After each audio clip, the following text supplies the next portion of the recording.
Hello guys, আশা করি সকলেই ভালো আছেন।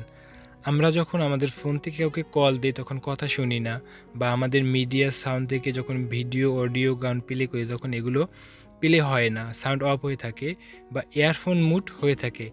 কিভাবে এটা সলিউশন করবেন আমি আপনাদেরকে 1 মিনিটে দেখিয়ে দিব। এই যে দেখুন, আমাদের মিডিয়া সাউন্ড এটা কিন্তু লাল হয়ে রয়েছে। তো এই জন্যই কিন্তু আমরা কাউকে ফোন দিলে আমাদের কথা শুনে না, বা অডিও ভিডিও গান প্লে করলে, এই যে ভিডিও গান একটি প্লে করছি দেখুন, কোনো সাউন্ড আসতেছে না। তো কিভাবে আপনারা 1 মিনিটে সলিউশন করবেন আমি আপনাদেরকে দেখিয়ে দিব। তার আগে একটু রিকোয়েস্ট যে আপনি যদি আমার চ্যানেলে নতুন দর্শক হয়ে থাকেন তাহলে আমার চ্যানেলটা অবশ্যই সাবস্ক্রাইব করে নেবেন এবং পাশে থাকা বেল আইকনটি অন করে নেবেন। তো এই জন্য আমাদের শুধু একটি অ্যাপ্লিকেশন প্রয়োজন হবে এবং আমরা প্লে স্টোরে চলে যাব এবং কীভাবে ডাউনলোড করবেন এবং সেটিংসটি ঠিক করে নেবেন এটা আপনাদেরকে আমি দেখিয়ে দিব। প্লে স্টোরে গিয়ে সার্চ দিতে হবে আপনাকে হেডফোন মুড অফ, এই যে লেখাটি দেখতে পাচ্ছেন।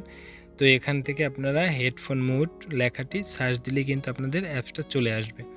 এই যে দেখুন, এখানে ফার্স্টটি দুইটা দেয়া আছে হেডফোন মুড অফ। আপনারা চাইলে যে কোনো একটি এখান থেকে ইনস্টল করে নিতে পারেন।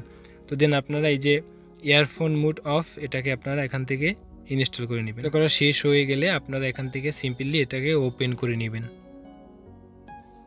ওপেন করার পর আপনাদের সামনে ঠিক এরকম একটি ইন্টারফেস চলে আসবে। তো একটু সময় নেবে এবং যদি এখানে কোনো অ্যাড আসে অ্যাডগুলো কিন্তু আপনারা ক্লোজ করে দিবেন। তো এখানে কিন্তু আপনাকে একটু ওয়েট করতে হবে। এই যে 0% লেখাটি দেখতে পাচ্ছেন, এখানে কিন্তু আপনার 100% হয়ে যাবে। তো দেখুন অ্যাড চলে আসছে, অ্যাডটিকে আপনারা মিনিমাইজ করে দিবেন। দেন এখানে আমাদের 100% কমপ্লিট হয়ে গেলেই এরপর আমরা এখান থেকে গোতে ক্লিক করব। তো গোতে ক্লিক করার পর এখানে আবারও অ্যাড চলে আসছে, তো অ্যাডটাকে মিনিমাইজ করে দিবেন। এরপরে এই যে দেখতে পাচ্ছেন ডান পাশে ইয়ারফোন মুড এটা কিন্তু অন হয়ে রয়েছে, আর এই যে সাউন্ড বাম পাশে এটা কিন্তু অফ হয়ে রয়েছে।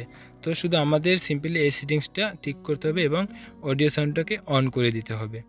এরপরে আপনারা আপনাদের ভিডিও, অডিও বা সাউন্ড রেকর্ড যা করেন সবগুলো কিন্তু প্লে হয়ে যাবে। তো সিম্পলি আপনারা শুধু এইটুক ঠিক করে নেবেন। তো ভিডিওটা যদি ভালো লেগে থাকে তাহলে অবশ্যই এটা লাইক করে দিবেন। ধন্যবাদ।